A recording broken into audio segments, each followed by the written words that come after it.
आपले सचिव परम आदरणीय गुरुवर्य गुरुजी यांच्याकडूनही काही ओव्या घेतल्या,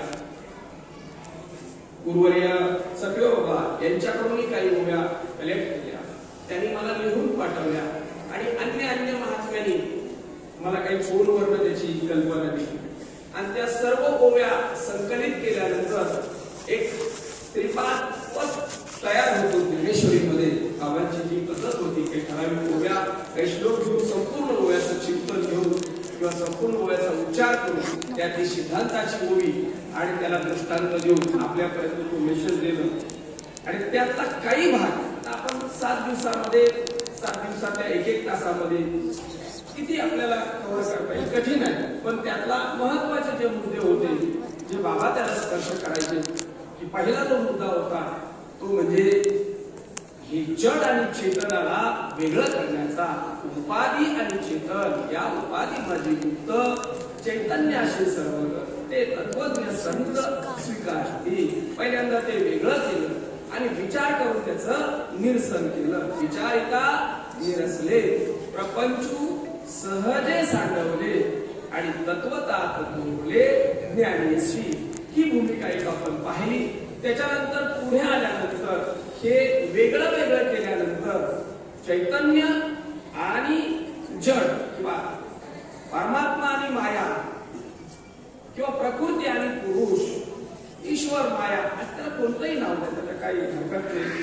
जीव अविद्या म्हटलं तरी काही हरकत नाही. हे वेगळं केल्यानंतर परमात्मा जडामध्ये कोणत्या स्वरूपामध्ये आहे आणि जड परमात्म्यावर भासताना कोणत्या रूपामध्ये आपल्या स्वरूपात आपल्या समोर आहे. काल आपण त्याचं थोडस चिंतन केलं. नामरूप कोणते आहे ते मायेच आहे, जड आहे आणि त्या नामरूपाच्या निमित्ताने प्रकट झालेला परमात्मा अस्तिभाती प्रिय असलेलं जे आहे पण आहे, जे ज्ञान पण आहे आणि जे प्रियत्व आहे ते परमात्म्याचं आहे. ही गोष्ट आमच्या लक्षात आली, पण आम्हाला त्याची अनुभूती यायला पाहिजे, आम्हाला ते लक्षात यायला पाहिजे. अर्जुनाने प्रश्न विचारला भगवंताला की मला तशी प्रचिती आणून दे, मला तसं विश्वामध्ये तू आहेस हे बरोबर आहे, प्रत्येक जडामध्ये प्रत्येक उपाधीमध्ये तू घनदाट भरलेला आहेस, तूच सांगतोस मुखाने मी सर्वत्र आहे. हो, सर्वत्र सर्व देही जयाकरिताही धातू नाही. ते विश्वात्मक कृपाही ते विश्वात्मक कृपाही चैतन्य. बरोबर, सर्वत्र मी आहे, सर्वांच्यात मी आहे, सर्व ठिकाणी मी आहे. किंवा तैसा हृदयामध्ये मी राम सर्वांच्या हृदयामध्ये आहे. किंवा एरवी तरी सर्वांच्या हृदयाशी मी अमुक आहे ऐशी, जी बुद्धीस पुढे हरविशी ती वस्तू गम्य. असं तूच कबुली दिली आहे. वारंवार ज्ञानेश्वरीच्या त्या आपण थोडं चिंतन करत पारायण करत वाचन करत चिंतन केलं की आपल्या लक्षात येतं की प्रत्येक जागोजागी भगवंतांनी आपल्या स्वतःचं व्यापक स्वरूप सांगण्याचा प्रयत्न केलेला आहे. पण अर्जुनाने सांगितलं ठीक आहे, आता हे सगळं कळालं मला, पण मला तू हे दाखव, मला हे दिसण्याची व्यवस्था कर. आणि मग ती प्रक्रिया गेले 2-3 दिवस आपण त्याचं चिंतन करतोय त्या 11व्या अध्यायातल्या ओव्याच्या माध्यमातून की ऐशे श्रीमुखोनी अक्षरे निगतीना जव एक सरे तो अवितेचे अंधारे जावोची लागे. ती अक्षरे नवती देखा ब्रह्म साम्राज्य ती देखा अर्जुना लागे चित्कळिका उजळल्यास कृष्णे. हा मग दिव्य चक्षु प्रकाशू प्रगटला, ज्ञान दृष्टी फाटा फुटला आणि याईवरी गाविता झाला ऐश्वर्य योग किंवा अपुरे ऐश्वर्य पांढरे काही ठिकाणी आहे. मग ही सगळी प्रक्रिया पूर्ण झाल्यानंतर त्याचा परिणाम जो आहे तोही आपण काल पाहिला की कैसे अनुग्रहाचे करणे. काय झालं? हो, पाहणे न पाहणे, पाहणे न पाहणे, कैसे अनुग्रहाचे करणे, पाहणे आणि न पाहणे तयाही सकट नारायणे व्यापून घातले. पाहणं न पाहणं हे दोन्ही व्यापून घातले. हो, पुढे त्याचं वर्णन केलं. हो, देखीजे ना न देखीजे ऐशी दशा जे निपजे ते दर्शन माझे साचे आहे. ते माझं खरं दर्शन आहे. देखीजे ना देखीजे ऐशीची दशा अनुग्रहानंतर प्रबोधानंतर जी उपस्थित होते किंवा आपल्या अंतःकरणामध्ये ती दशा येते आणि दर्शन आहे माझं, ते खऱ्या अर्थाने माझं दर्शन आहे, असा अनुग्रहाचा संपूर्ण व्हिडिओ केला. आणि श्रीपाद पद किंवा बाबांच्या याच्यामध्ये हे सगळं झाल्यानंतर उरतं ते काय त्याचा थोडासा परामर्श घेऊ. आणि मग शेवटी त्याची कबुली जी आहे तिकडे जाऊन गुंतलो होतो आणि यावरचा थोडासा परामर्श. पण हे सगळं टिकवण्यासाठी तुला काय करावं लागेल नेमकं, तर त्याच्या आपल्याला अलीकडे यावं लागतं. हे मजची स्तव झाले परी म्या नाही केले, आईशे जाणितले तू सुख लागा. नमामि कर्माणि लिंपते नमे कर्म फले स्पृहा, इति मामयो विजानाति कर्मभिः न सपद्यते. श्लोक सर्वांना सर्व पाठ आहे.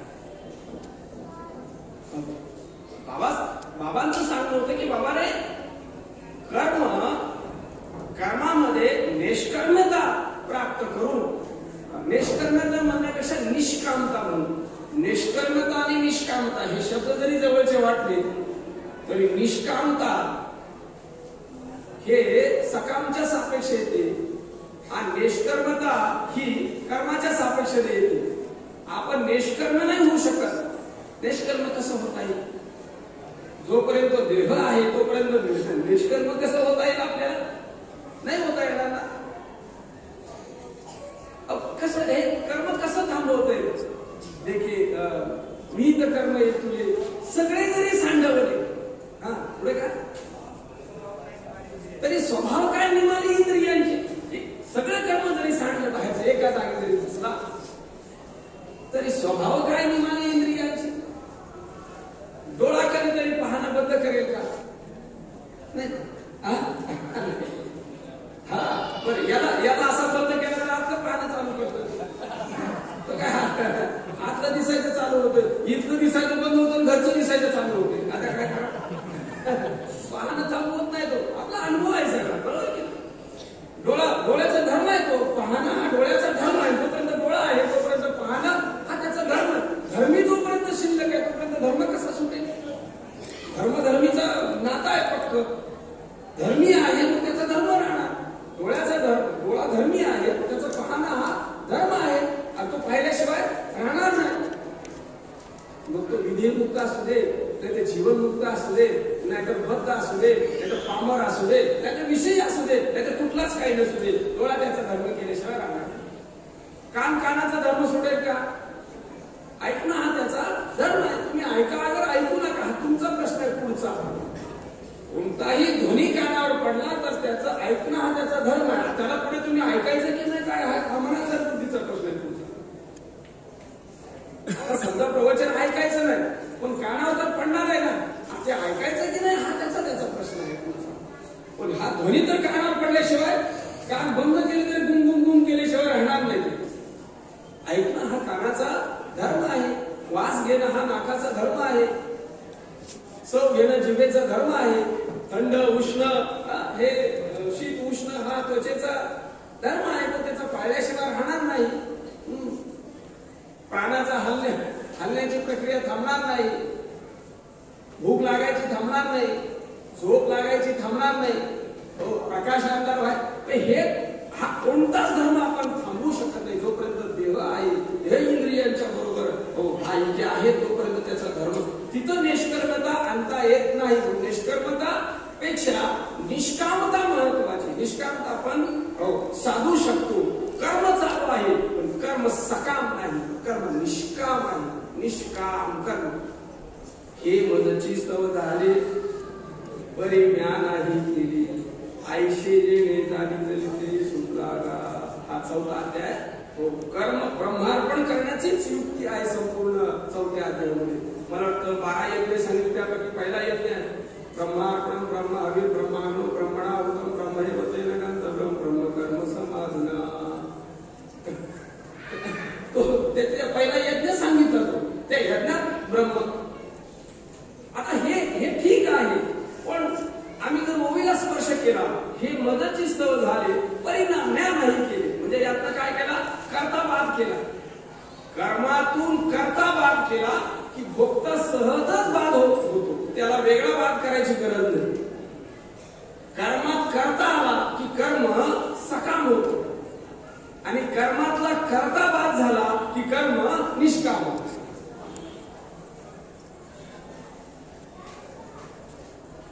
थोडं लक्ष द्या. कर्म तर चालू आहेत आपली वेगवेगळी ज्याच्या त्याच्या प्रारब्धात ज्याची त्याची जशी जशी असतील तशी, मात्र ते सुटणार नाही. कर्म सुटणार नाही, कारण प्रारब्ध कर्माला अनुसरूनच हे डबे मिळालेले, बरोबर आहे.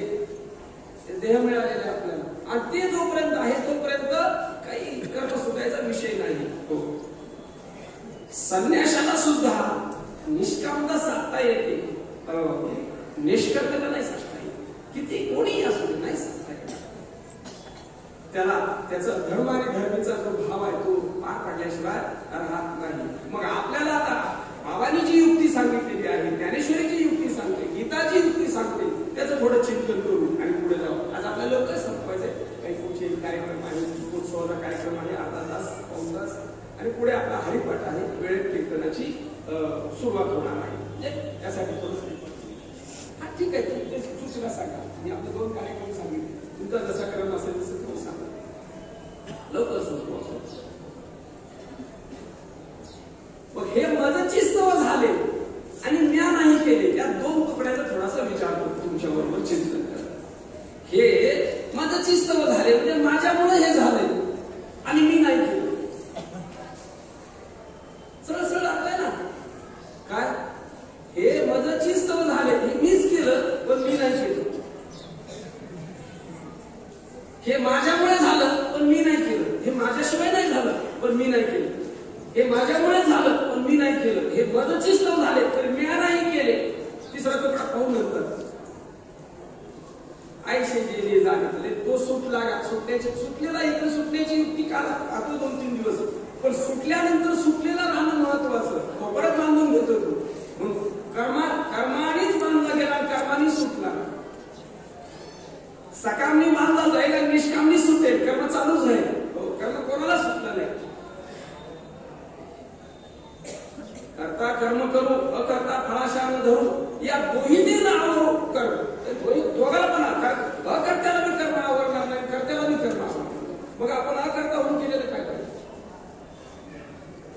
मग हे माझ्यामुळे झालं हे काय आहे आणि हे मी नाही केलं हे काय आहे? हे दोघांचा वेळ बसला पाहिजे आपल्या ठिकाणी.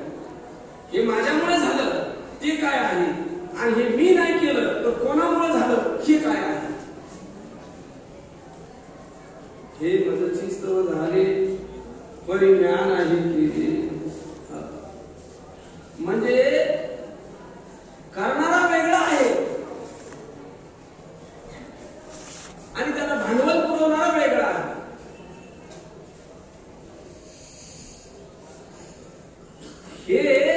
हे माझ्यामुळे झालंय पण मी नाही केलं. मग माझ्यामुळे झालं ते तो कोण आहे?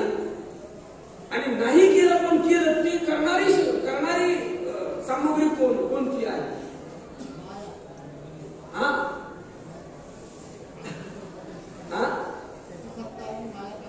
माया करणारी आहे, बरोबर.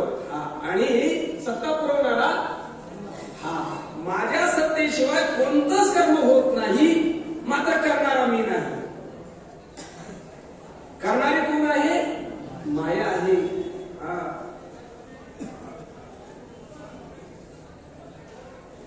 हा जो प्रकाश पडला याच्यातून, हा प्रकाश मर्क्युरीचा आहे की नाही? हा प्रकाश मर्क्युरीचा आहे की नाही? समोर दिसते ते पाहू, बाकी तर शोधू आपण नंतर. हा प्रकाश मर्क्युरीचाच आहे की नाही? आहे मर्क्युरीचा.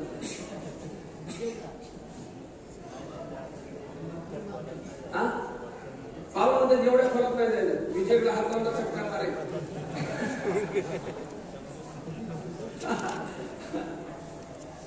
एवढे 2 तुकडे समजून घेऊ चांगल्या पद्धतीनं. हा मर्क्युरीचा प्रकाश आहे की नाही? हो नाही तर म्हणा, तर काय तर म्हणा. मर्क्युरीचा आहे. आणि तिथून मर्क्युरी बाजूला मर्क्युरीचा स्वतःचा प्रकाश आहे का त्यानं कुठून घेतलेला आहे? कोणाकडून घेतलाय? कोणी दिले मर्क्युरीला प्रकाश? विजेने दिले, बरोबर. विजेने दिले, बरोबर. प्रकाश विजेचा आहे का मर्क्युरीचा आहे? बरोबर आहे, अगदी बरोबर. प्रकाश विजेचा विजेचा आहे का मर्क्युरीचा आहे? फक्त मला एवढं तुम्ही सांगता विश्लेषण 100% बरोबर आहे. प्रकाश विजेचा आहे का मर्क्युरीचा आहे? बल्बचा प्रकाश आहे का विजेचा प्रकाश आहे? बल्ब असता तर गेलाच नसता, तो कधीच गेला नसता, तो गेलाच नसता, तो येणारा जाणारच नाही, मरणारा जन्माला आहे. बल्ब जन्मतून बल्ब मरतो, जन्मतून मरतो. प्रकाश कोणाचा आहे? विजेचा. आणि देतो कोण? प्रकाश विजेचा आहे तर विजेला सांग तुझा तू दे ना. ते मर्क्युरीला कशाला घेतलं?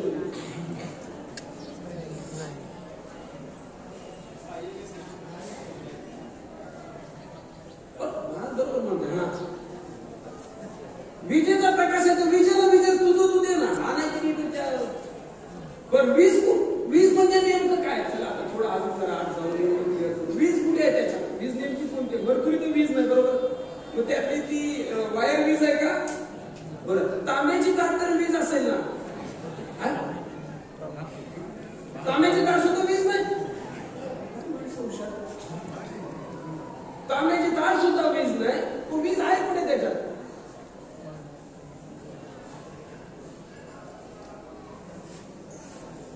वीज नाही. तांब्याची तार वीज नाही, मर्क्युरी वीज नाही, त्याच्यावरची पट्टी वीज नाही, त्याच्यात लावलेले मीटर वीज नाही, ते बटन वीज नाही, ते काय अजून तुम्ही त्याला कंट्रोल देणार काय डेपो तयार केला असेल तो डेपो. मग वीज कुठे आहे?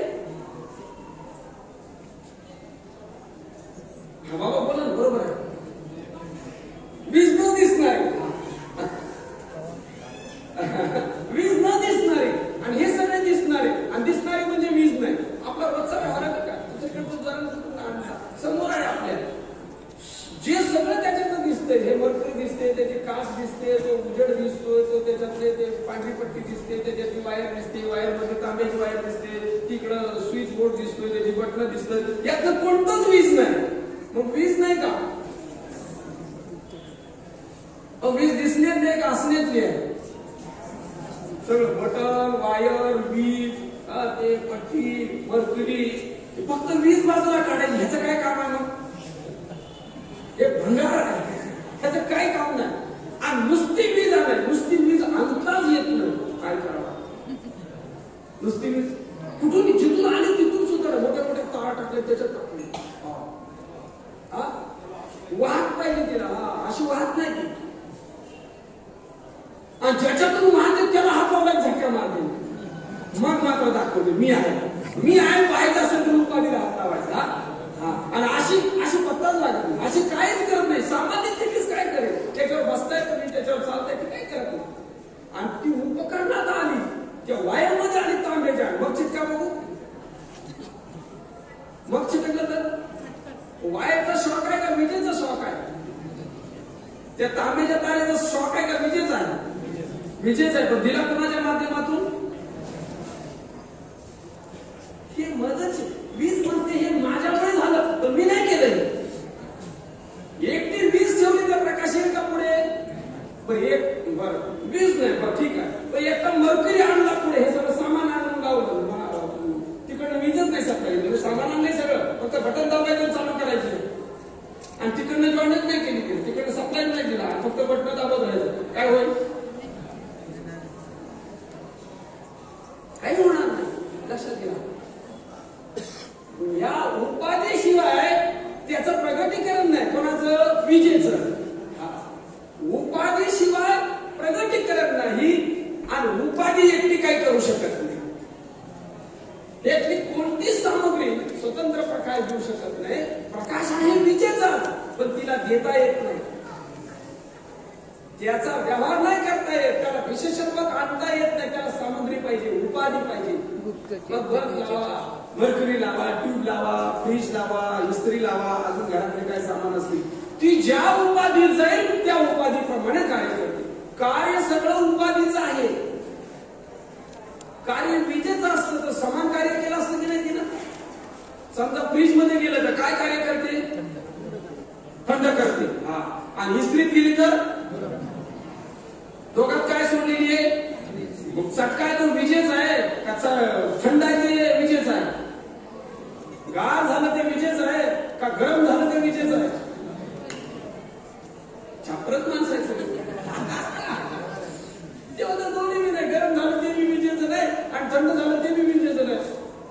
विजेशिवाय झालं नाही. मग गरम झालं ते तो कोणाचा परिणाम आहे? गरम झालं ते कोणी केलं? इस्त्रीनं. इस्त्रीची व्यवस्था आहे गरम करायची, आणि फ्रीज मध्ये व्यवस्था आहे गरम होऊन थंड करायचं. स्वतः गरम होतो मागे आणि पुढच्याला थंड करतो. मागे तो जनरेटर काय करतो, तो गरम असतो मागे, त्याची कॉईल गरम होते आणि ते मग पुढच्याला थंड करते. सिस्टम उत्पादित आहे, मात्र त्याला सप्लाय लागतो. सत्ता पाहिजे तिथे. विजेशिवाय काय होत नाही, पण वीज काय करत नाही. विजेशिवाय थंड होणार नाही, पण थंड करायचं काम फ्रीज करतो, वीज करत नाही. सत्ता वीज हे मदतची स्तव झाले. आपल्या सिद्धांताकडे परिज्ञान आहे की आयशे जे जाणतले तो सुटला गा. त्यातला मी कोण आहे? हे मदतची स्तव झाले. ह्यातली वीज काढली शोधून आपण. पण वीज दिसण्यात आहे का न दिसण्यात आहे? वीज प्राकृतिक आहे. प्राकृतिक आहे, ही काही चैतन्य नव्हे, ते प्रकृतीचा भाग आहे. वीज तयार केलेली आहे माणसाने. पाण्याचं घर्षण करून पाण्याचा बाप बाहेर काढला. काय केलं? पाण्याचा जीव घेतला आणि पाण्याचा बाप बाहेर काढला. पाण्याला त्याच्या मूळ स्वरूपात नेऊन टाकलं, अग्नीमध्ये. पाणी अग्नीतून बाहेर आलेलं, आणि पाणी एवढं फिरवलं की अग्नी प्रकट केला. वीज पुढे चालली. अग्नीचा एवढा महाप्रलय झाला वायूमध्ये गेलो. वायूचा एवढा महाप्रलय झाला आकाशात गेलो. आकाश एवढं बिघडलं, मायात गेलं आणि माया नसली. चला तुम्हाला सर्वांना माहित झालंय, आता माहितच असायला पाहिजे आपल्याला, पण पुन्हा ही प्रक्रिया लक्षात आणली. हे मदतची स्तव झालं म्हणताना आपल्याला आता आपल्याकडे सिद्धांताची हे मदतची स्तव झाले, हे माझ्यामुळे झाले, माझी सत्ता आहे याला. पण मी नाही करणार. करणारी व्यवस्था वेगळी आहे. करणाराचं कर्तेपण आहे. कर्तेपण करणाराच आहे का सत्तेच आहे? नीट आता लक्ष द्या. करता आणि भोगता आपल्याला काढायचं आहे. हो, म्हणजे आपल्या प्रबोधाच्या स्थितीला बाधा येणार नाही. एवढी भूमिका साकारायची. कर्म सहज करण्याची झाली सरळ. माझं काही नाही, मी फक्त सत्ताधीश आहे, मी फक्त साक्षी आहे तिथे. मग आपल्या ध्यानची कर्म चालतात. सुरेश महाराज आता मला सांगा बरं का तुझ्या काय किती कर्म चालतात, माध्यम किती आहेत, किती रस्त्याने कर्म होतात आपली, चांगलं सांगा बरं का. आता शास्त्राची मंडळी लागतील मला. लक्ष द्या. किती किती मार्ग आहेत आपल्याकडे कर्म होण्याचे? 5 कर्मेंद्रिय, 5 कर्मेंद्रिय, 5 कर्मेंद्रिय आहे. आपले झाले बाहेरचे 5 मार्ग आहेत ना. 5 ज्ञान, 5 विषय ना. शब्दाच्या माध्यमातून, रूपाच्या माध्यमातून, अजून रसाच्या माध्यमातून, अजून गंधाच्या माध्यमातून, अजून स्पर्शाच्या माध्यमातून. हे 5च मार्ग आहेत मुख्य. त्याचे उपमार्ग करोड आहेत. त्याचा काय केलं, त्याला काही हे नाही. शब्द हा एक विषय घेतला तर एक शब्द आहे का तेव्हा? ओवीचा बी शब्द आहे, शिवीचा बी शब्द आहे, गायनाचा बी शब्द आहे, ज्ञानेश्वरीचा बी शब्द आहे. सगळे शब्द आहेत. हो, आणि त्या प्रत्येकाचा भाव वेगवेगळा. प्रत्येक शब्द वेगवेगळ्या विषयाला अनंत विषय आहे.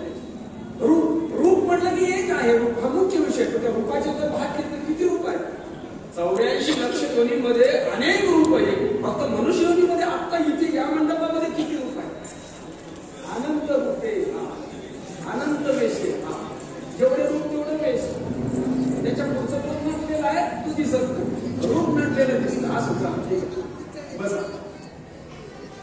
मग हे 5 जे माध्यम आहे, त्या 5 माध्यमाचा कोण करता आहे? मुख्य 5 मार्ग झाले. शब्द, स्पर्श, रूप, रस आणि गंध. हे 5 मुख्य विषय झाले. आणि या 5 विषयाचा करता शोधायचा आपल्याला. आणि त्या 5 विषयाचा करता 5 विषयाला चिटकवून आपण हे मदतची स्तव झाले परी आहे, माझ्याकडून झाले, पण करणं सगळं त्यांचं आहे. हे आणि जाणे करणे हल भोगणे प्रकृतीचे जाणीले. करणे न करणे दोन्ही लागोनी प्रकृतीच्या स्थानी. प्रकृती का आधीनी हृदयस्थ दया, ती त्याच्या हृदयात आहे. प्रकृती त्याची, तो तुमच्या हृदयात. नाही, पुरुषाची प्रकृती आणि पुरुष तुमच्यामध्ये, आणि तुम्ही त्या पुरुषाचे साक्षी होतो. आणि पुरुषाचा लक्षार्थ केला आणि तुमचा लक्षार्थ केला तर शुद्ध ब्रह्म दोघांचा अधिष्ठान एक. मग शब्द या विषयापासून तयार होणारा करता कोणाला टाकायचा? शब्दाचं जरा कुटुंब सांगा ना, फॅमिली सांगा ना. शब्द समजा विषय झाला, त्याचं कर्मेंद्रिय कोणतं? बोलत चला बरं का. वाणी. वाणीचा आणि शब्दाचा संबंध आहे, बरोबर. वाणीचं ज्ञानेंद्रिय कोणतं? जीभ नाही. असं ते पण बोललं तर काय ते बोलत राहील, त्याला काय फरक पडतो तेव्हा. शब्द विषयाचं कर्मेंद्रिय वाणी, वाणीचं कर्मेंद्रिय, या कर्मेंद्रियाचं ज्ञानेंद्रिय कान. बरोबर. कारण शब्द, वाणी आणि कान. आणि कानाचा वायू कोणता?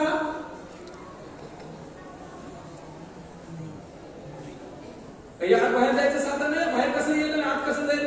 शब्द जरी विषय असला तर बाहेरचा शब्द कानाद्वारे वायूवर बसून अंतःकरणात जातो. आकाश आहे बरोबर आहे, पण त्याला मध्ये बसायला पाहिजे ना, त्याला घोडं पाहिजे, तेवढं शोधायचं. त्याचा वायू कोणता? व्यान. बरोबर. व्यान वायू. आणि त्याचं अंतःकरण पंचकापैकी कोणतं पंचक सांगतो. अंतःकरण स्फुरण, मन, बुद्धी, चित्त, अहंकार. चतुष्टय माहित आहे, पण पंचकरण पण माहित असलं पाहिजे. स्फुरण जे आहे अंतःकरणाचं ते स्वतंत्र आहे, म्हणजे 25 मोजताना हे 5वं मोजलं जातं. अंतःकरण पंचक, अंतःकरण चतुष्टाची पण चिंतन आहे. अंतःकरण पंचकाचे पण चिंतन आहे. अंतःकरण स्फुरण म्हणजे कारण अंतःकरण म्हणजे हे 4 येतात त्याच्यामध्ये. हे 5ही अंतःकरणाचेच परिणाम आहे. मन, बुद्धी, चित्त, अहंकार हे अंतःकरणाचेच परिणाम आहेत. आणि अंतःकरण हे अविद्येचं आहे. अविद्या कारण, अविद्येचं कार्य अंतःकरण, आणि अंतःकरणाचे परिणाम मन, बुद्धी, चित्त, अहंकार, स्फुरण हे 5 आहेत. आता फक्त करता शोधायचे, त्यांचे कुटुंब निश्चित करू आणि त्यांचा त्या कुटुंबाचा प्रमुख आहे त्याला सांगू तुझं करते. पण समज आमच्याकडे किती बी पैसे घे, आमची सत्ता किती बी घे, पण आम्ही त्याचे करते नाही, तुझं तू करते पण बघायचं. सत्ता आमची, करता तू, आणि भोगता बी तूच. तुझ्या कर्तेपणाची बी साक्षी आम्हीच आणि तुझ्या भोगतेपणाची बी साक्षी आम्हीच आहोत. व्यान वायू काय झालं? शब्द, वाणी, कान, व्यान. आणि आता व्यान वायूवर बसून कुठे आतमध्ये जाणार? आता अंतःकरणाच्या ठिकाणी स्फुरण. आणि स्फुरण कुठे लावायचं? कोणत्या पंचमहाभूताकडे?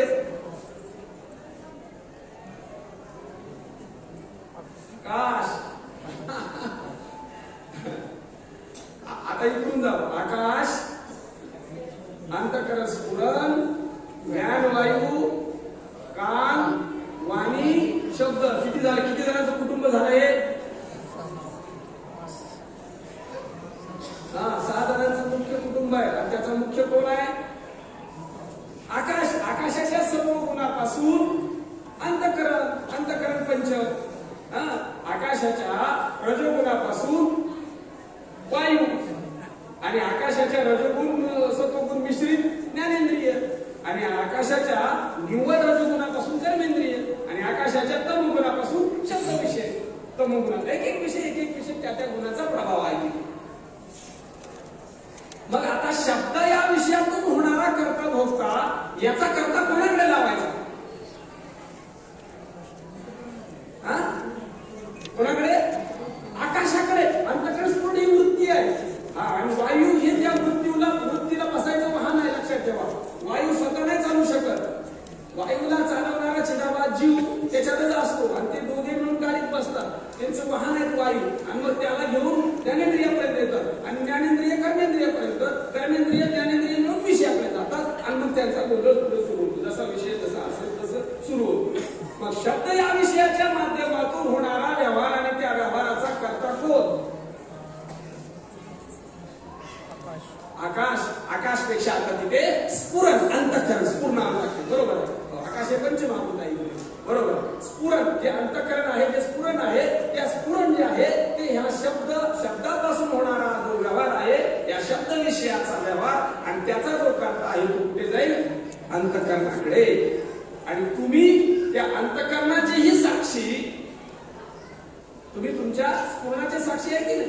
तुम्ही त्या व्यानवायूचे बी साक्षी, तुम्ही त्या कानाचे बी साक्षी, तुम्ही त्या वाणीचे बी साक्षी, आणि तुम्ही त्या शब्दाचे बी साक्षी, आणि या 6 मिळून चाललेला व्यवहार, त्या व्यवहाराचे बी तुम्ही साक्षी. का तुम्ही करते?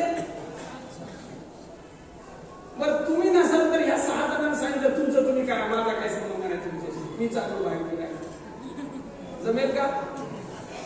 झोपेत तुम्ही असतात, हे झोपलेले असतात, आणि हे झोपले की तुम्हालाही काही करता येत नाही. झोप म्हणजे काय? हे सगळे लीन होतात आपापल्या कामामध्ये, असतात ते पण लीन झालेले, दुसरं काही नाही. झोप म्हणजे दुसरी काय? दिवसभर झटकात काम करून आणि संध्याकाळी आपल्या कामात लीन होतात, आणि सकाळी कामाला उद्या झालं की सगळं उठून पडतात, चला चला चला कामात जायचं. म्हणजे शब्द या विषयापासून होणारा संपूर्ण व्यवहार, जो कोणी आता जो व्यवहार चालू आहे आपला, नाही का, बोलण्याचा ऐकण्याचा, त्या व्यवहाराचा करता कोण आहे? अंतःकरणातलं स्फुरण किंवा अंतःकरण म्हटलं तरी वावग ठरणार नाही. आणि आकाशापासून, अंतःकरणापासून, व्यानापासून, कानापासून, वाणीपासून, शब्दापर्यंत सर्वांचे तुम्ही साक्षी आहात. केव्हा साक्षी आहात? आता इथे इथं या ठिकाणी आता पहा, तुमच्या प्रत्येक शब्दाकडे पहा, वाणीकडे पहा, कानाकडे पहा, व्यानाकडे पहा, अंतःकरणाकडे पहा, आणि आकाशाकडे मी पहा. आणि तुम्ही त्याच्यापासून वेगळे. तुम्ही ज्या अर्थी त्याला पाहता त्या तुम्ही त्याच्यापासून वेगळे. पण तुम्ही त्याचे करते नाही तर तुम्ही भोगते कसे असाल? करता नाही, भोगता नाही, मग सुखदुःखी कसं, सुखदुःख कसं असेल तुमचं? करता नाही, भोगता नाही, सुखदुःख माझं नाही, मग पाप पुण्य तुमचं कसं असेल? मग पाप पुण्य माझं नाही. धर्माधर्म तरी कसं माझा असेल? तोही माझं नाही. धर्म अधर्म माझा नाही, पाप पुण्य माझं नाही, सुखदुःख माझं नाही, आणि करता भोगता माझा नाही. या सर्वांचा मी साक्षी आहे आता इथे. आणि म्हणून हे मजची स्तव झाले, परिज्ञान आई केले, ऐशे देणे सांगितले, तो सुख लागा. प्रत्येक वेळी बोलताना त्याचा करता ठेवण्याचा विवेक आपल्याला जागा करावा लागेल. हो, चांगला विचार केला तर, सूक्ष्म विचार केला तर, बारीक विचार केला तर. मी आता इथे बसून म्हटलो मी बोलतोय, तू नाही बोलत, तू ह्या बोलण्याचा साक्षी आहे. माझं बोलणं आता मला कळत नाही का? माझा शब्द कळत नाही का मला? माझ्या वाणीला मी पाहत नाही का? माझ्या कानाला मी पाहत नाही का? माझ्या व्यानाला मी पाहत नाही का? माझ्या त्या स्फोरणाला मी पाहत नाही का? आणि माझ्या त्या आकाशाला पण मी पाहत नाही का? मी पाहतोय, मी पाहत आहे, मी दृष्टा आहे, आणि ते दृश्य आहे. पण दृष्टा कसा?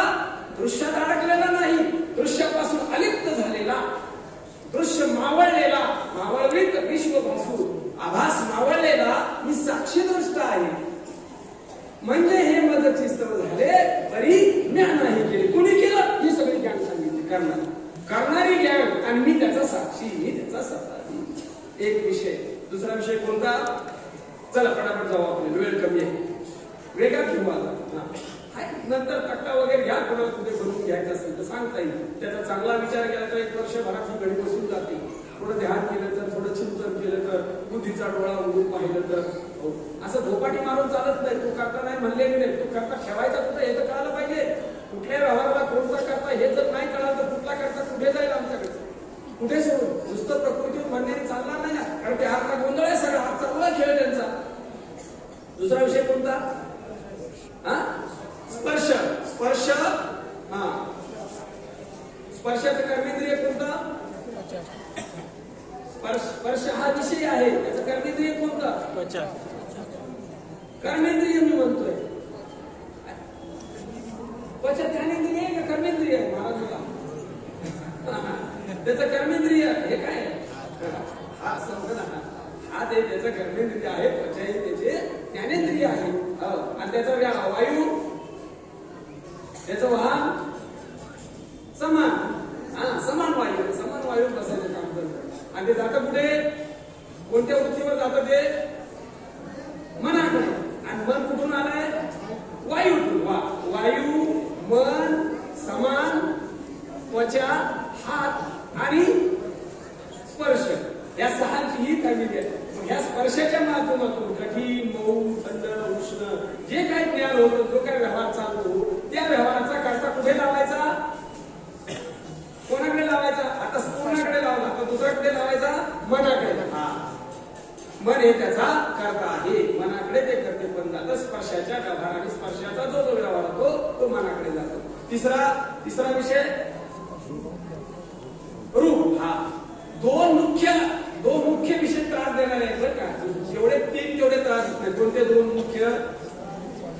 शब्द आणि रूप. हा बस इथे घोटाळा आहे मोठा आहे, दोन विषयामध्ये घोटाळा आहे. बाकी रस एवढा त्रास देत नाही, देतो एवढा नाही. स्पर्श एवढा त्रास देत नाही आणि गंध एवढा त्रास देत नाही. काही थोड्या वेळापुरता त्रास आहे. स्पर्श गंध थोड्या वेळापुरता आहे, थोडा त्रास आहे, एवढा नाही. पण कर्त्याला मातीत घालण्याचं काम किंवा कर्ता बनवण्याचं काम, जीवाला कर्ता बनवण्याचं काम शब्द आणि रूप. हो, माझ्यामुळे झालं, हे मी करणार आहे. हो, हे मी आहे की हा मी या रूपात आणि शब्दामध्ये पक्का अडकलेला आहे. चल रूप सांगा. रूपाचं कर्मेंद्रिय. आता पाहायचं आहे आपल्याला बाहेर जाऊन. कुठल्या कर्मेंद्रियाच्या माध्यमातून जायला लागेल? आता तुम्ही बाहेरून आत आले, कोणत्या कर्मेंद्रियाचा आधार घेऊन? पाय. पायाने आलं तर चालत. पाय हे कर्मेंद्रिय आहे रूपाचं. आता काय पाहायला काय नसेल तर पायाला पहिली ऑर्डर येईल ना, याचाच बाबा निघायचं आहे म्हणून. चालतात पाय, पण पाय नाही चालत. हा, चालणारे पायच आहे, पाय नाही चालत. त्याला पाठीमागून सगळी गँग आहे त्याच्या पाठीमागे. पायाचं ज्ञानेंद्रिय डोळा. डोळ्याला रूप पाहायचं आहे. कोणता डोळा? डोळ्याचा डोळा काय दिसतो तो डोळा? हे डोळ्याचं घर आहे, ह्या डोळ्यात डोळा आहे. लक्षात ठेवा बरं, ही सगळी घरं दिसत आहेत ना, ही घरं आहेत मोठी मोठी दिसणारी, त्याच्यात राहणार आहे. हा कान नाही, या कानात कान आहे आतमध्ये. डॉक्टर बिघडल्यानंतर आतला कान पाहतो का? याला इंजेक्शन देतो वरच्याला.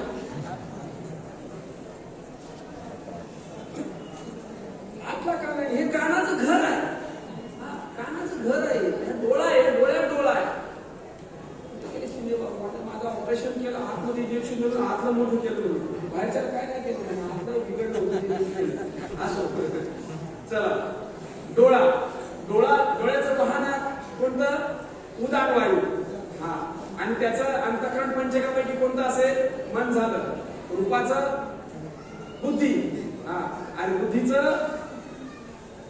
पंचमहाभूत अग्नी. अग्नितत्वाचे ना बुद्धी. अग्नी, बुद्धी, उदान वायू, डोळा, पाय आणि रूप, या 6 जणांचा ह्या 6 कुटुंबामध्ये रूपाचा व्यवहार चालत असतो. हे 6 जणांनी रूपाचा भेद केलेला आहे. रूप कमी जास्त या रूपामध्ये अडकलंय. या विषयामध्ये याचे अनंत विषय आहेत. रूप विषय, मुख्य विषय काय आहे? रूप आहे. इकडे अडकलाय, बऱ्यापैकी अडकलेला आहे. आणि याचा जो करता आहे तो बुद्धीच्या ठिकाणी ठेवायचा. मी करता नाही, ते मदतचित्त झाले, परिज्ञान आहे. त्या सगळ्यांना मी जाणतोय, या सगळ्यापासून वेगळं रूपाला जाणतोय, पायाला जाणतोय, डोळ्याला जाणतोय, उदान वायूला जाणतोय, बुद्धीला जाणतोय आणि अग्नीला सुद्धा मी जाणणार आहे. म्हणून मी करता नाही, तर मी त्याचा साक्षी आहे. चला, 4था विषय फटाफट जाऊ. रस. रसाचं कर्मेंद्रिय.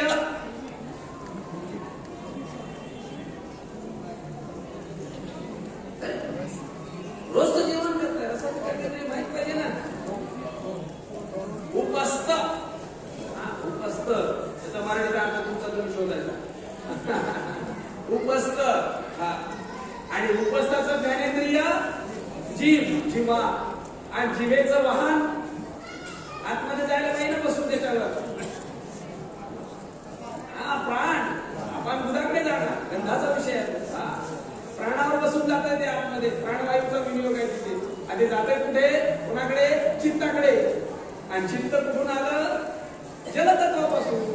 जलतत्व, आप, चित्त, प्राणवायू, जिव्हा आणि कर्मेंद्रिय उपस्थ. आणि त्याचा विषय आहे रस. आणि याचा कर्ता जो आहे तो प्राण चित्त आहे. चित्ताच्या ठिकाणी त्याचा कर्ता. 5वा विषय गंध. गंधाचा कर्मेंद्रिय गुद, अपान वायू. आणि ज्ञानेंद्रिय घ्राण, नाक, त्याचा वायू अपान. बरोबर. आणि त्याचं अंतःकरण पंचकापैकी अंतःकरण त्याचं अहंकार. आणि अहंकार कुठून आला? पृथ्वी तत्वापासून. पृथ्वी तत्व, अहंकार, वायूमध्ये अपान वायू, ज्ञानेंद्रियामध्ये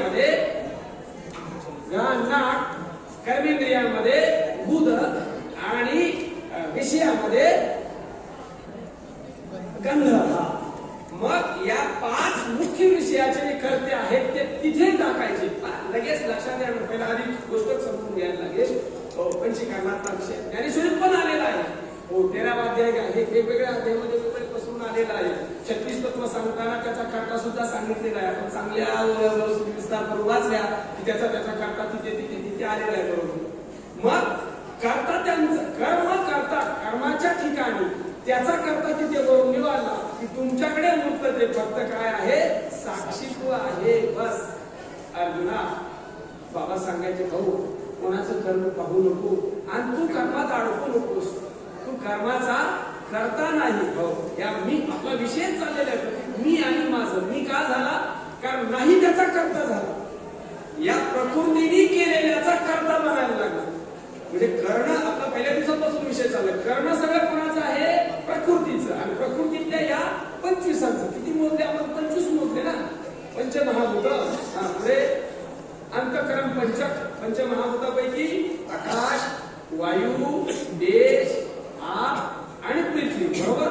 5. अंतःकरण पंचकामध्ये काय काय येतं, अंतःकरण, मन, बुद्धी, चित्त, अहंकार.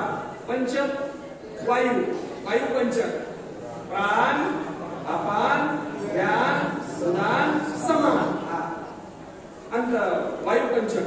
ज्ञानेंद्रिय पंचक. डोळा, आपल्या डोळ्याला हातामध्ये कळून जातात. डोळा, कान, नाक, जीभ आणि त्वचा. तुमच्या आपल्या मोजायचे, दुसऱ्याचे काय मोजायचे. आकाश तुमचं तुम्ही मोजा ना, हे समोरच पडलंय ना, समोरच पडलंय ना. आपलंच म्हटलेलं आहे, आपल्या बरोबर आहे ना, आपल्यावरच आहे आणि त्याच्यातच गोतावळा झालायचा. तेवढा बाजूला करायचा. ते काय कुठून आणून मोजायचं का, तुमच्यातच आहे. वायू कुठे, अंतःकरण कुठे आणि सगळं पंचमहाभूत कुठे. हा डबा कशाचा आहे, आपलं तर तिथे तुमचंच म्हटलेलं आहे, तुम्हाला मोजून घ्यायचं. पंचकर्मेंद्रिय, हात पाय, वाणी, वाणी, बुध आणि उपस्थ. आणि विषय पंचक, शब्द, स्पर्श, रूप, रस आणि गंध. किती झाले, किती झाले, 25 झाले. बरोबर आहे का, नाही 6 झाले. 6 गुणिले 5 30 झाले. पंचमहाभूत 1, अंतःकरण पंचक 2, वायू पंचक 3, ज्ञानेंद्रिय पंचक 4, कर्मेंद्रिय पंचक 5 आणि विषय पंचक 6 झाले. 6 गुणिले 5 30. 30मध्ये सगळा व्यवहार चालतो आणि 30चाच व्यवहार आहे. 30चा व्यवहार करतात. कुठला राजा असला तरी 30 मिळूनच व्यवहार आहे आणि कर्मचारी बुद्धी जरी असली तरी 30चाच व्यवहार आहे. ज्याला कळतं त्याचा 30चाच व्यवहार आहे, ज्याला नाही कळत त्याचा 30चाच व्यवहार आहे. 30शिवाय दुसरं काही मटेरियल नाही. आणि या 30हून वेगळा असलेला मी, तो तुम्ही.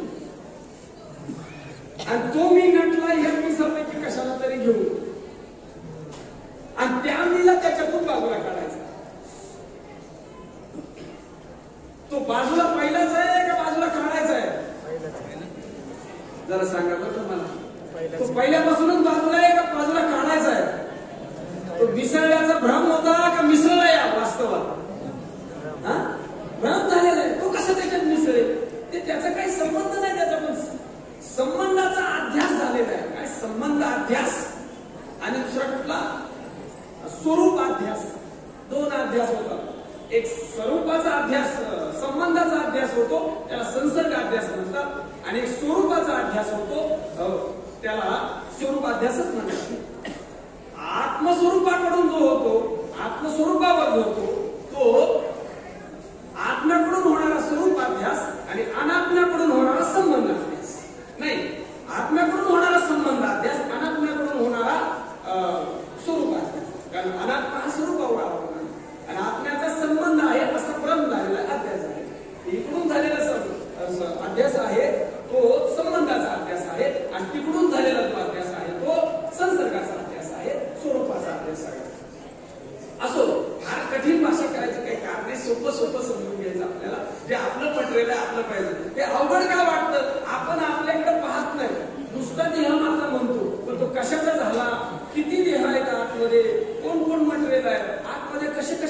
करतात त्याच्याकडे पहा की जरा आणि पाहून वेगळं हो,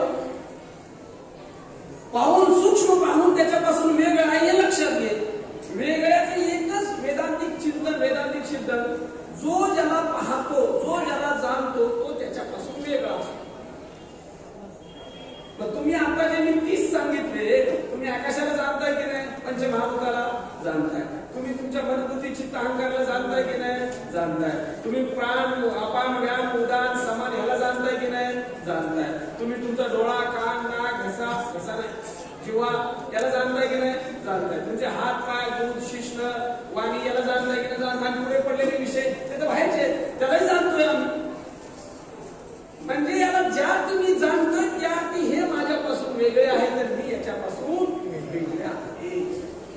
फक्त संबंधाचा अभ्यास झाला, हे माझं आहे, हे मी आहे असं वाटायला लागलेलं आहे. आणि एवढं वाटणं अनुग्रहाच्या माध्यमातून, प्रबोधाच्या माध्यमातून हे वाटण्याने, हे जे वाटणं आहे ते लक्षात घ्यायचं मी कोण आहे. पण ह्या सगळ्यांच्या शिवाय मी आहेच की. हे सगळे नसताना मी आहे, हे सगळे असताना मी आहे, आणि हे सगळे गेल्यानंतर मी आहेच की. माझ्या मीला कधीच बाधा आलेली नाही. माझा मी जसा आहे तसाच आहे, कधीच त्याच्यात बाधा आलेली नाही. हा जो मी आहे, अजून काय सांगतोय? हो, आता अज्ञान माझे फिटले, माझे दृष्टत्व माझं भेटले. आता अज्ञान फिटले, माझे दृष्टत्व माझं भेटले. प्रतिबिंब प्रगटले, प्रतिबिंब प्रगटले निजबिंब. म्हणजे आता माझं काय झालं, अज्ञान गेलं आणि माझा दृष्टा मला सापडला, माझा साक्षी मला सापडला. का? कारण दोन वेगवेगळे भाग आहे. मी पाहायला शिकलो त्याला, मी जाणायला शिकलो त्याला, आणि जाणून माझ्यापासून वेगळे. आता अज्ञान गेले, आता अज्ञान फिटले, माझे दृष्टत्व माझं भेटले, निजबिंबी प्रगटले. मग अजून काय म्हणतो त्या नष्टो मोहो स्फुटिर्लब्धा प्रसादन नय्या अच्युत. पुढे काय? स्थितोऽस्मी गतसंदेह करियेशी तव. काय कबुली काय देतो आता? शेवटी झालं कबुली घेऊ आणि निघू आपण आता. कबुली अर्जुनात दिली का कबुली आपण द्यायची आहे? समजा की त्याचा उपसंवा कुणी द्यायचे कोणाला कबुली?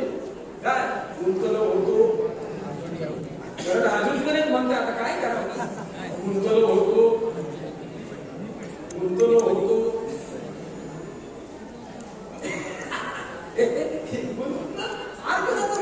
गुंत चाललंय की आपलं गुंतलं चाललंय? हे कोणाच्या गुंतेची चर्चा चालली? गुंतलो होतो काय? मला तुमचं काय असेल ते रामनाम काय असेल ते टाका त्याच्यात. गुंतलो होतो, गुंतलो होतो. आज जोरात म्हणाले काय फरक पडतो? एवढा गुंतला तो सगळ्या जगात, आणि आता सुटायला काय झालं? बांधून घेतलं, जगात एकच तुरुंगात गेलं, बाहेर निघायला काय पाहिजे? गुंतलो होतो, कीर्तनकार प्रवचनाकारामध्ये काय सांगतो? इकडचे किती गुंते म्हणजे हिस्सा कितीला जमावून बसवला येते. गुंतलो होतो, जेव्हा पहिलं म्हटलं पाहिजे गुंतलो होतो याच्यात. तिकडनं सुद्धा निधी येऊन बांधून घेतलं, आणि याला माझं म्हणायला लागलं, बाबा माझा वेळ आहे. म्हणजे काय कशाला मी माझं म्हणून बसला, गुंतून पडला. मी आणि माझा माझा वेळ कमी दिला. काय कशा माझा सन्मान केला नाही, बरं अजून माझं अमुक केलं नाही, माझं प्रमुख केलं नाही. एवढा मोठा माणूस मोठा झालाय कशाला? व्हायचा काय तर कचरा घेऊन मोठा झालाय. तो पहिला मोठा आहे का मोठा व्हायचंय त्याला? केवढा मोठा आहे? बाबांनी सांगितलेली भाषा सांगा ना, केवढा मोठा आहे तू? आकाशापेक्षा आता अजून किती मोठा होतो? पण कशाला तर धरतो ह्या कचऱ्याला? आता मोठा झालो, चांगले कपडे घातलं सांगतो आता जरा मोठा झालो. इथे प्रवचन करायला लागलं म्हणतो आता जरा मोठा झालो. थोडे पैसे मिळवतो, पैसे घेऊन म्हणतो आता जरा मोठा झालो. बाबा एक गाडी घेतो म्हणतो, गाडी घेतल्यामुळे आता जरा मोठा झालो. घर बांधून घराला घेऊन काय घराला घेऊन म्हणतो आता जरा मोठा झालो तुम्ही लहानच होतो. पहिलं काय नव्हतं कचरा म्हणून भरला आता. पहिलं काय नव्हतं मला काही बोलायला लागत तेवढे शिष्यगण वाढवतो. शिष्याने मोठा होतो. शिष्य मोठा आहे माझा शिष्य मोठा आहे म्हणून मी मोठा आहे. बाबा तुमचा आहे का वाक्य माझ्या बरोबर का जाऊ द्या आता काय सुटायचा विषय आला. कोण असेल याच्यात अडकलं तर काय शिष्यशास्त्रादीचे विलासे. हा पुढे सगळ्या पाठात वटमुद्रादीचे मिसते घातले हाती फासे निसर्ग. जो निसर्ग आहे त्याला फासा घातलाय. कशाचा फासा आहे? कशाचा फासा आहे? शास्त्र काय पंडित असला तर तो आठवणच बसणार. मला काहीतरी येते तुमच्यापेक्षा जास्त म्हणले की चांगला गळ्यालाच फास लावला. फाशी घ्यायची बाकी आहे. अशा फास लागलेलं जाईल केव्हा फाशी लागते त्या मरतेच ते. आणि दुसरा वटमुद्रा त्याचे निषेध. अजून सांगतो म्हणण्यापेक्षा करू. मठ बांधायला काही विरोध नाही. मठावर मठ, गाडीवर गाडी, माडीवर माडी, शहरावर शहर, काय डब्यावर डबे, काय करायचं ते करा. काय व्यवहार आहे तो व्यवहार कोणाचा आहे? व्यवहार कोणाचा आपलं ठरलं? माय म्हणून त्याने किती करायला प्रारंभाला अनुसरून तुमच्या कोण नाही म्हणतं. एका देशाने काय जगाचे प्रधान व्हा ना काय प्रॉब्लेम आहे. तुमचं जर असेल तर ते प्रारंभ तर काय केलं पण त्या कुणी केलं म्हणून त्याला करता म्हणून करू नको ना. अडचण तेवढीच आहे. काय व्यवहार होण्यात काही अडचण नाही पण व्यवहारातला करता बनण्यात अडचण आहे. नाही तर काय होतं मुघल बांधायचे नाही का वेगळा विषय होत असेल तर किती बांधा किती काय करणं सगळं मायेच आहे. त्याचा साक्षीदार व्हा. त्याच्या करण्याबद्दल काय नाही. नाही तर केलेल्या मंडळींना दोष लागेल ना. केलेल्याला दोष लागेल ना. असं काय करता चुकीचं होईल ना. आपण इथेच बसून आपल्याच पायावर कुराड मारण्यासारखं होईल ना. त्या झाडावर बसून ते झाड तोडायला घ्यायचं ही कुठली पद्धत आहे? असं नाही. त्याचा वर्म समजून घ्यायचं. कितीही करा काही हरकत नाही. कितीही मोठं होते भव्य दिव्य होते भव्य दिव्य करायला पाहिजे. पण करताना माझं करणं नाही करणं मायेच आहे. उद्यात आपण तो करता कोण आहे करता त्याचा करता त्याच्या ठिकाणी महाराज साक्षीत्वावरून सांगा होत असेल ते मजाची स्थळ झाले पण ज्ञानही केले आईशी देणे जाणे तरे तो सुटला का. सकाळपासून जर करणं संध्याकाळी सगळं अंगावर घेऊन झोपतो कसं व्हायचं. हा काकडा मी केला जाऊ दे मला खबर का मी तो पहिला मी अध्यक्ष माझ्याशिवाय होत तुमची वाक्य आहे माझी मी केलं माझ्यामुळे झालं. हो मी प्रवचनकार मी हे परमार्थातलं संसारातलं तर आहेच. ठिकाण आपण थोडे थोडे वेगळे निघायला लागलो. सांगते तुम्हा हा वेगळे निघा आणि पुढे काय करा संसारला माझं म्हणा. संसार बघा हे बघणं तर कळायला पाहिजे आपल्याला. हे पाहणं तर कळायला पाहिजे.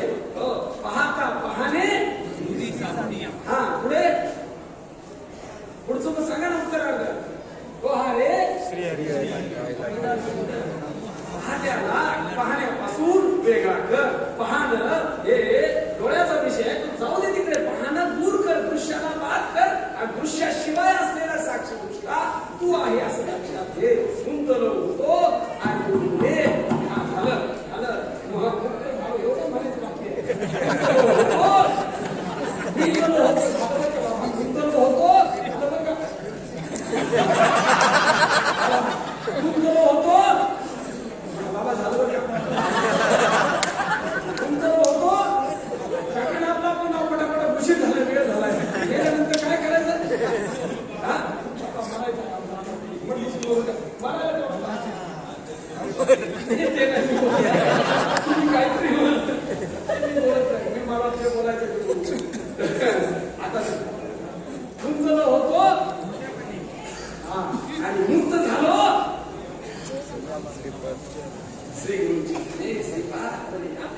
पुंडलिक वरदारी विठ्ठल श्री ज्ञानदेव तुकाराम पंढरीनाथ भगवान की जय. ज्ञानेश्वर महाराज की जय. गुरु संत तुकाराम महाराज की जय. गोपाल कृष्ण भगवान की जय. पवन सुत हनुमान की जय.